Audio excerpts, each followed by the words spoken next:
জয় গুরু বামদেব, জয় মা তারাময়ী। আশা করি সবাই খুব ভালো আছেন। মায়ের কৃপায় আরো ভালো থাকুন, মায়ের কাছে এই কামনাই করি। আজকে আপনাদের একটা সমস্যার সমাধান নিয়ে এসেছি। যাদের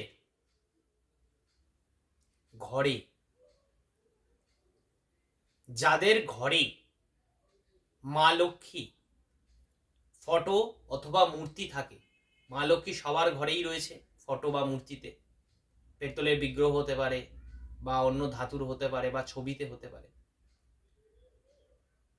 কিন্তু সমস্যাটা কি? সমস্যাটা এই, যাদের গৃহে সুগন্ধি থাকছে না, এটা কিন্তু বাস্তুরই একটা প্রতিকার। যাদের গৃহে সুগন্ধি বেশিক্ষণ থাকে না, যতই আপনি নানা রকম সুগন্ধি জাতীয় জিনিস ব্যবহার করছেন, ক্ষণিকের মধ্যে সুগন্ধ চলে যায়, একটা বিচ্ছিরি গন্ধ ঘরে থাকে বা অনুভূতি হয়, তাহলে জেনে রাখবেন আপনার বাস্তুতে কোনো সমস্যা রয়েছে। সেই সমস্যা অতি সহজে প্রতিকার হয় না। আমি খুব সহজ একটি প্রতিকার আপনাদের কাছে দেব, এতে কিছুটা হলেও উপকার পাবেন। যাদের গৃহে মা লক্ষ্মীর ছবি এবং বিগ্রহ আছে, যাদের বিগ্রহ আছে, অতি অবশ্যই তারা করবেন যে কোনো বৃহস্পতিবার। যাদের ছবি আছে তারা ছবির সামনে একটি তাম্রকুণ্ডু বা তাম্রপাত্র নেবেন, তাম্রপাত্র রেখে তাতে মায়ের পা আঁকবেন, সেটা খড়ি মাটি দিয়ে অথবা চন্দন দিয়ে মা লক্ষ্মীর পা আঁকবেন, একে তার উপর এটা করতে হবে। অথবা যাদের কাছে বিগ্রহ আছে, তাম্রপাত্রে মায়ের বিগ্রহটা বসান।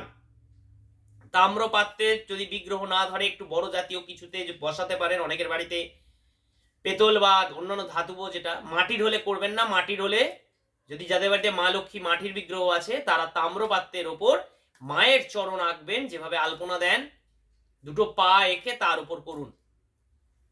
মায়ের প্রতি বৃহস্পতিবার মায়ের উদ্দেশ্যে ওই তাম্রপাত্রে প্রথমে দুধ, তারপর দই, প্রথমে অবশ্যই কাঁচা দুধ দিয়ে মায়ের স্নান করাবেন। বিগ্রহ থাকলে পেতল বা ধাতুর বিগ্রহের ওপর ঢালবেন। যাদের ছবি অথবা মাটির মূর্তি, তারা তাম্রপাত্রে মায়ের ওই চরণের ওপর ঢালবেন, মাকে কল্পনা করে। প্রথমে দুধ দেবেন, অল্প একটু দুধ দেবেন, অল্প একটু দই দেবেন, তারপর একটু ঘি দেবেন, তারপর একটু মধু দেবেন, তারপর একটু শর্করা অথবা চিনি দেবেন। এই 5টা উপকরণ লাগবে। প্রথমে দুধ, তারপর দই, অবশ্যই মিষ্টি অথবা টক দই, যে কোনো দই দিয়ে আপনি করতে পারেন, ঘি, মধু এবং শর্করা মানে চিনি দিয়ে মায়ের উদ্দেশ্যে বা বিগ্রহ থাকলে তাতে ঢালবেন। ঢেলে পরিষ্কার গঙ্গা জল, মানে গঙ্গার জল নিয়ে আসবেন, একটি পাত্রে করে নেবেন, যে পাত্রটা পরিষ্কার হবে। চেষ্টা করবেন তামার পাত্র বা তামার ঘটি যদি থাকে, সেই পাত্রর মধ্যে জলটি নিয়ে লাস্টে স্নান করিয়ে দেবেন। যদি বিগ্রহ থাকে বিগ্রহতে ঢালবেন, না হলে তাম্রপাত্রতেই ঢালবেন। ঢালার পর বিগ্রহ থাকলে বিগ্রহটি তুলে নিয়ে ভালো করে পুছে নেবেন। তারপর মায়ের ছবি, মায়ের মাটির বিগ্রহ বা পেতলের বিগ্রহ, যে কোনো ধাতব বিগ্রহ হলে তাতে ভালো করে লাল সিঁদুর দেবেন। সিঁদুরটা অবশ্যই সর্ষের তেল দিয়ে গোলা হবে, অন্য কোনো কিছু মিশ্রণে হবে না। গোলা হবে, মায়ের কপালে দেবেন এবং মায়ের কাছে একটি ধূপ এবং যৎসামান্য নৈবেদ্য মাকে দেবেন, দিয়ে মায়ের পুজো করবেন এবং এই সমস্যাটা মাকে জানাবেন।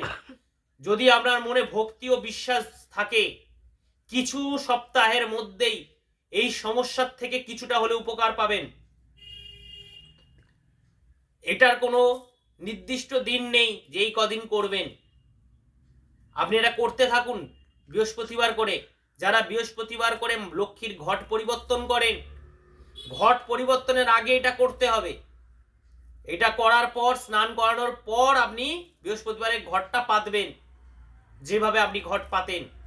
পেটে মা লক্ষ্মীর পুজো করবেন, অবশ্যই লাল সিঁদুর দেবেন। লাল সিঁদুর সর্ষের তেল দিয়ে গুলে মায়ের কপালে দেবেন এবং মাকে সমস্যাটা জানাবেন।